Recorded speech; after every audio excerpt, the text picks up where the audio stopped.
काशीपुर नाम के गांव में दो पड़ोसी रहते थे, रामलाल और श्यामलाल। दोनों में 36 का आंकड़ा था। दिन भर बस झगड़ते रहते क्योंकि दोनों बेरोजगार भी थे। एक दिन श्यामलाल घर में बैठा था। उसकी पत्नी बाहर से भागती भागती आई और कहने लगी, अरे अपना पड़ोसी रामलाल तालाब के पानी से पैसे बना रहा है और तुम हो कि घर में निकम्मे बैठे हो। पत्नी की बात सुनकर श्यामलाल चौंक गया। तालाब के पानी से पैसे? ऐसे कैसे? तुम खुद जाओ और देख आओ। श्यामलाल भागते भागते तालाब पहुंचा और देखकर हैरान रह गया। रामलाल ने एक नाव खरीदी थी। वो लोगों को नाव में बिठाकर तालाब की सवारी करा रहा था और ढेर सारे पैसे कमा रहा था। श्यामलाल रामलाल से मिला तो रामलाल कहने लगा, मूर्ख था मैं, जो दिन भर बेकार बैठा तुमसे झगड़ा करता फिरता। अब मैं इस गांव से पैसे कमाऊंगा, बड़ा आदमी बन जाऊंगा और जहाज खरीद लूंगा। रामलाल नाव में बैठकर लोगों को तालाब घुमाने ले गया और श्यामलाल फटी आंखों से देखता रह गया। रामलाल से उसे जलन होने लगी। मैं भी देखता हूँ तू कैसे बड़ा आदमी बनता है। श्यामलाल एक बाबा की कुटिया में गया और वहाँ से जादुई भस्म ले आया। रात के अंधेरे में उसने वो भस्म तालाब के पानी में घोल दिया। भस्म पानी में घुलते ही तालाब का पानी उबलने लगा और श्यामलाल हंसने लगा। जहाज तो दूर, अब तू इस पानी में नाव भी नहीं चला सकता। सुबह हुई तो उबलते तालाब की खबर पूरे गांव में फैल गई और तालाब के किनारे भीड़ इकट्ठा हुई। तालाब का उबलता पानी देखकर लोग डरने लगे। रामलाल अपनी नाव के पास खड़ा होकर चिल्लाने लगा, चलो चलो, किसे करनी है उबलते तालाब की सवारी? पागल है क्या? नाव में बैठकर उबलते तालाब में जाएंगे तो पकौड़ी की तरह तल जाएंगे। हमें नहीं करनी कोई सवारी। सारे लोग चले गए और रामलाल परेशान हो गया। लगता है नाव बेचनी पड़ेगी, मैं तो बर्बाद हो गया। कुछ दिन बीत गए। श्यामलाल घर में निकम्मा बैठा था कि उसकी पत्नी आई और बोली, क्या निकम्मे बैठे हो, कुछ तो करो। रामलाल का इतना बड़ा नुकसान करा दिया, और क्या करूं? रामलाल के नुकसान में तुम्हारा क्या फायदा? फायदा सोचो, इतना बड़ा गांव है, एक भी चाय की दुकान नहीं। उबलते तालाब में चाय पत्ती डालो और चाय बेचो।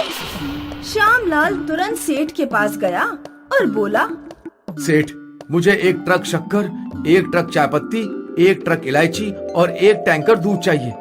इतनी मोटी मात्रा में माल? क्या गोलमाल है? बस आप भिजवा दो, पैसे 1 साल बाद दे दूंगा। दूसरे दिन एक ट्रक शक्कर, एक ट्रक चाय पत्ती, एक ट्रक इलायची और एक टैंकर दूध उबलते तालाब के किनारे पहुंच गया। तो श्यामलाल ने तीनों ट्रक तालाब में खाली करवा दिए और तालाब में चाय उबलने लगी। इलायची की सुगंध सारे गांव में फैल गई और लोग तालाब के पास इकट्ठा होकर अजूबा देखने लगे। चाय ले लो, चाय, चाय ले लो, चाय, इलायची वाली चाय। लोगों ने चाय का तालाब कभी नहीं देखा था, इसीलिए चाय पीने और तालाब देखने लोगों की भीड़ इकट्ठी होने लगी।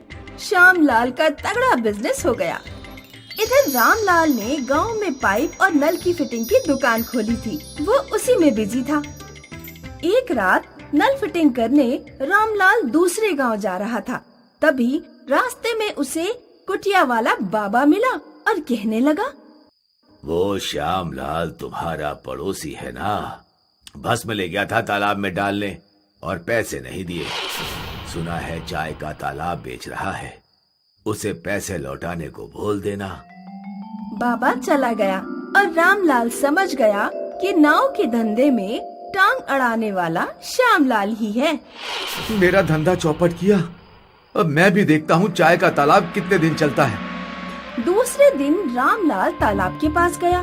श्यामलाल तालाब से चाय निकालकर लोगों को पिला रहा था और मोटी कमाई कर रहा था। अरे तुम इसे पैसे क्यों देते हो? ये तालाब इसका थोड़ी है, फोकट में चाय पिया करो। क्या बक रहा है? मैं तुमसे नहीं, लोगों से बात कर रहा हूँ। रामलाल, बात तो ठीक है, पर हमें चाय निकाल कर देगा कौन? देखो तो चाय कैसे उबल रही है। श्यामलाल हमें चाय निकाल कर देता है, इसीलिए हम पैसे देते हैं। मैं दूंगा तुम्हें चाय निकाल कर। वो कैसे? मैंने पाइप और नल का बिजनेस शुरू किया है। चाय के तालाब में पाइपलाइन करके सीधे तुम्हारे घर नल लगवा दूंगा, फिर घर में बैठकर जितनी चाहे उतनी चाय पीना। लोग रामलाल की बात मानकर चले गए और श्यामलाल परेशान हो गया। शक्कर मेरी, चाय पत्ती मेरी, इलायची मेरी, दूध मेरा, और तुम्हारा क्या? जैसे को तैसा। तुमने मेरा पैर खींचा, अब मैं तुम्हारा पैर खींचूंगा। इस प्रकार श्यामलाल बर्बाद हो गया और रामलाल को नया कॉन्ट्रैक्ट मिल गया। उसने पाइपलाइन से लोगों के घर घर चाय पहुंचाई और कर्जदार बना श्यामलाल गांव छोड़कर भाग गया।